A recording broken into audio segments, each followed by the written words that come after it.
মৃত্যুর পরে কোরআন শরীফের সূরা তাওবার মধ্যে আছে আবু তালেবের মৃত্যুর পরেও নবী আবার আল্লাহর কাছে হাত তুলে বলছে, আল্লাহ আমার চাচাটারে মাফ করে দেন, আমার চাচা জাহান্নামের আগুনে জ্বলবে। আল্লাহ আমি এটা মাইনা নিতে পারি না। আসমানওয়ালা আল্লাহ কোরআনের আয়াত নাজিল করছে, বন্ধু হাত নামান, আমি মাফ করব না। নামান হাত নামান, খোদার কসম এটা কোরআন শরীফের আয়াত। হাত নামান, আমি মাফ করব না রে বন্ধু। কার হাত নামাইছে? কার হাত বুঝছেন? কার হাত? আপনি বুঝছেন উনি কেডা? আপনি বুঝেন উনি কে? আল্লাহর কি হয় জানেন?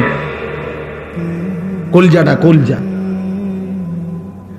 ওই মালিকের কলজার টুকরা এটা।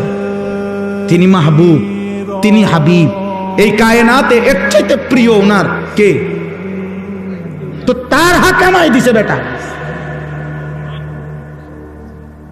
ওনার হাত নামাই দিছে। নামান, আপনি হাত নামান। আপনি কে? আমি কে?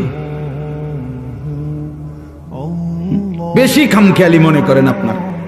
ইব্রাহিম আলাইহিস সালাম কোরআন শরীফে আছে, ইব্রাহিম আলাইহিস সালাম ওনার আব্বা আজরকে জাহান্নাম থেকে বাঁচাবার জন্য কত লক্ষবার যে কাকুতি মিনতি করছে কোরআনের মধ্যে আছে, শত শতবার ইয়া আবাতি, ইয়া আবাতি, ইয়া আবাতি, ইয়া আবাতি কোরআন শরীফে আছে। আব্বা, এই আব্বা, এই আব্বা, আব্বা আপনি ইমান আনেন, ওই বাপ ইমান আনেন, বাপ ইমান আনেন, ইমান আনেন, ইমান আনেন, আপনার জাহান্নামের আযাব ধরে ফেলবে রে আব্বা, আপনি শয়তানের গোলামি করেন না রে আব্বা।